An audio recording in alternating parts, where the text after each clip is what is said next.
ta génération. Dieu est un Dieu de stratégie, c'est un Dieu intelligent. C'est pas un Dieu qui fait les choses au hasard, mais il bâtit, il est intelligent et il a fondé l'univers au fondement de sa gloire. La Bible dit que Jésus-Christ a fait des hommes captifs pour en faire des serviteurs, pour les donner au corps du Christ. Nous lisons dans Éphésiens au chapitre 4 au verset 11, il a donné les uns comme apôtres, les autres comme prophètes, les autres comme évangélistes, les autres comme pasteurs et docteurs. Alors la parole de Dieu nous parle de ministères, de 5 ministères, et nous voyons dans 1 Corinthiens chapitre 12 au verset 28, et Dieu a établi dans l'Église, premièrement des apôtres, secondement des prophètes, troisièmement des docteurs, ensuite ceux qui ont le don des miracles, puis ceux qui ont les dons de guérir, de secourir, de gouverner, de parler diverses langues. Dieu est un Dieu de stratégie. Il a créé le monde avec 5 continents. Il a créé l'Église avec 5 ministères. Et je crois vraiment que le Seigneur est le Dieu des chiffres aussi. Il est l'auteur des mathématiques. Juste l'homme a découvert les mathématiques dans l'univers. Les scientifiques ont découvert qu'il y a eu un début à cet univers. Ils ont appelé ça le Big Bang. Ils disent que les 3 premières minutes de l'existence de la matière ont été en fait créées jusqu'à aujourd'hui, tous les noyaux d'atomes d'hydrogène. 98% de la matière de cet univers a été créée les 3 premières minutes de son existence. C'est extraordinaire. Il parle du point zéro juste au moment du Big Bang. Le point zéro, ils appellent ça le moment de l'information. L'information. Ils sont obligés de parler d'une information parce que l'univers est structuré, il est précisément réglé. Il parle ici du principe anthropique. Alors nous n'allons pas entrer dans un cours de physique, c'est pas ma matière, c'est le cas de le dire, mais je comprends en écoutant les scientifiques que Dieu est d'une intelligence extraordinaire. Quand je regarde l'univers dans l'Épître aux Romains, il dit comme à l'œil nu, Dieu se voit en fait au travers de sa création. Et je crois que si nous devons parler de création, nous devons parler de l'Église comme étant la création. La Bible dit que nous sommes son ouvrage en Jésus-Christ et que Jésus bâtit son Église. Il ne la bâtit pas n'importe comment, c'est quelqu'un, je vous le répète, d'intelligent. Alors nous avons besoin de recevoir la vision du Seigneur. Et j'ai compris une chose, c'est que Jésus est quelqu'un d'intelligent, quelqu'un qui s'est assis et qui a médité sur sa stratégie. Jésus a dit, avant de bâtir une tour, eh bien, assis-toi et compte tes moyens pour voir si tu vas pouvoir finir ton ouvrage. C'est très important ça, et notre matière, en l'occurrence, est la foi. C'est cette foi que Dieu déverse dans notre cœur qui va produire l'effet, qui va permettre à Dieu d'agir au travers de nos vies d'un point de vue matériel comme d'un point de vue spirituel. Et donc nous avons besoin d'imiter Jésus. Puis le Seigneur, il s'est assis et il a médité sur la stratégie d'évangélisation et il a commencé par prendre 12 hommes. Et ces 12 hommes, il les a choisis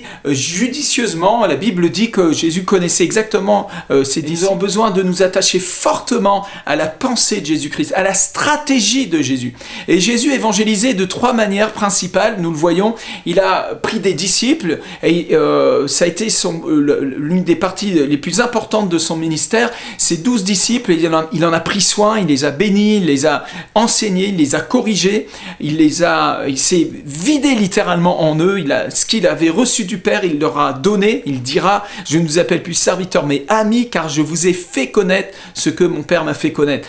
Deuxièmement, Jésus faisait des campagnes d'évangélisation. On voit dans les passages dans les Écritures où il y a des foules qui sont en train de l'écouter. Il prêche simplement, pas très longuement, mais la puissance de Dieu se manifestait par des guérisons, par des miracles.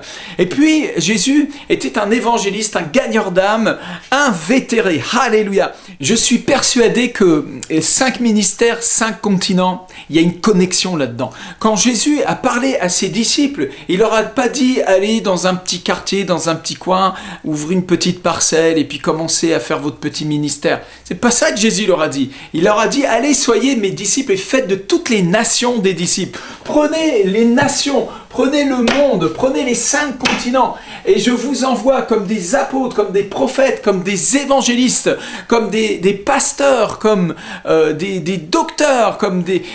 allez, avec la puissance.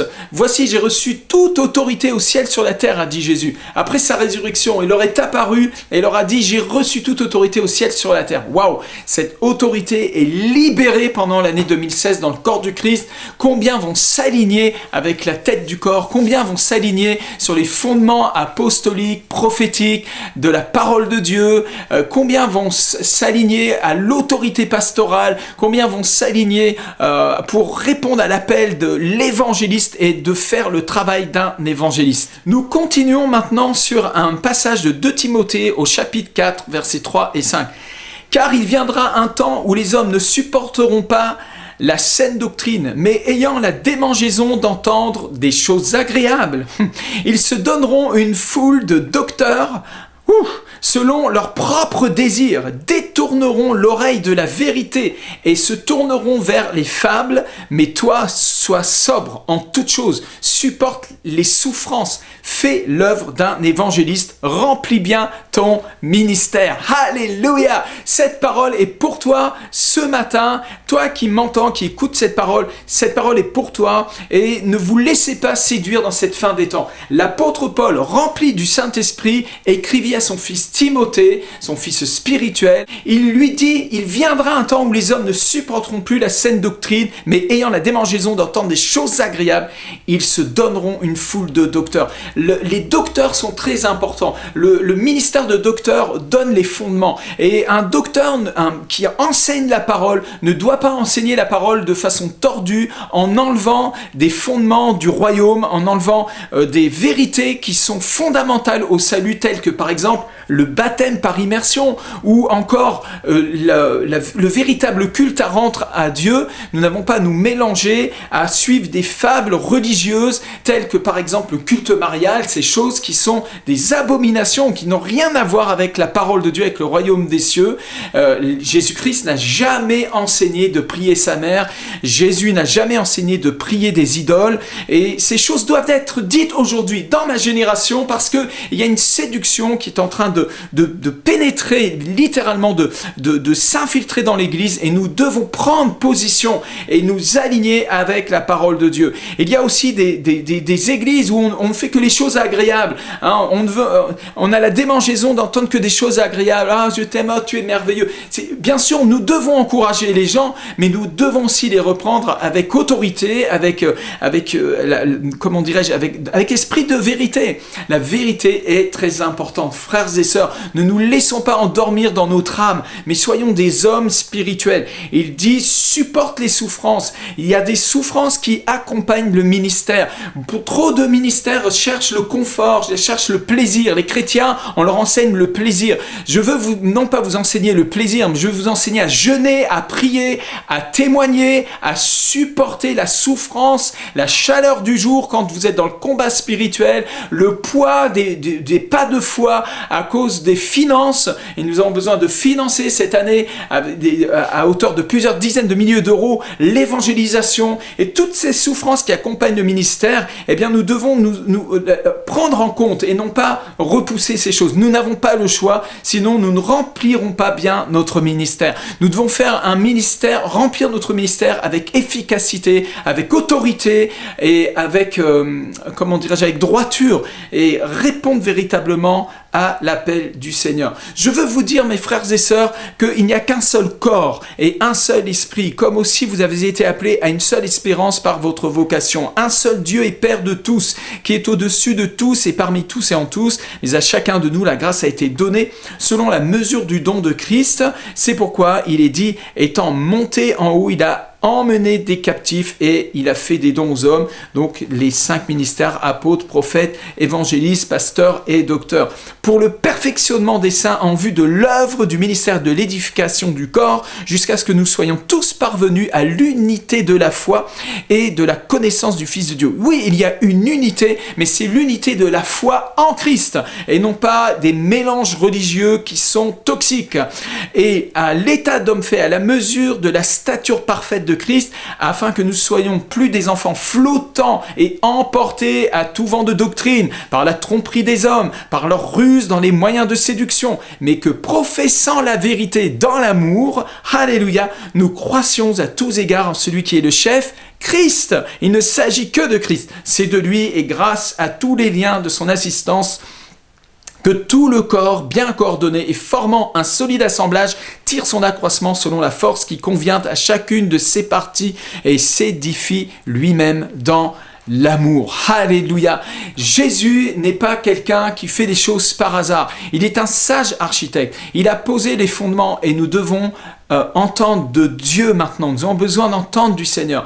Et je prie que pendant ce temps de jeûne, votre vie soit relocalisée dans la pleine volonté de Dieu. Que vous vous aligniez tout à nouveau avec la parole du Seigneur. Que vous fassiez bien attention de ne pas être de cette bande qui a l'oreille qui lui démange de n'entendre que ce qui fait plaisir, que ce qui vient, satisfaire la chair. Nous ne sommes pas là pour satisfaire la chair, nous sommes là pour répondre à l'appel de Jésus-Christ, d'être ses témoins, d'aller de l'avant avec la prédication de l'Évangile. Je vous bénis au nom du Seigneur. Continuez avec nous sur ces vidéos. Soyez fidèles au Seigneur, soyez fidèles de tout votre cœur. Je vous bénis au nom du Seigneur. Merci de continuer avec nous sur les vidéos et de nous suivre sur feigloire.com. Je vous invite à nous rejoindre dans nos prochaines campagnes d'évangélisation, les églises que je vais visiter en 2016. Rejoignez-nous dans nos missions. Pour certains voyages, vous pouvez les faire avec nous.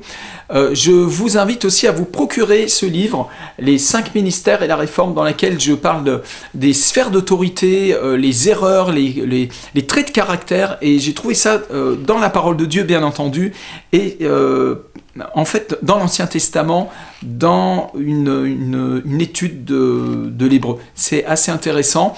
Vous allez découvrir, vous allez vous retrouver dedans certainement.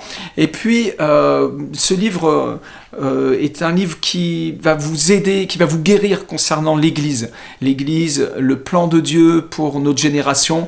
Les 5 ministères et la réforme, un livre vraiment à lire. Ceux qui l'ont lu peuvent vous dire que vraiment c'est un bouquin qui est super et qui va vous faire du bien. Vous pouvez vous le procurer en le commandant sur notre site via feuetgloire.com. Bénédiction à tous, bonne continuation dans le jeûne et la prière et à très bientôt. Fais de moi un signe pour ma génération. Un olivier verdoyant planté dans ta maison. Et que demeure sur moi le parfum de l'onction.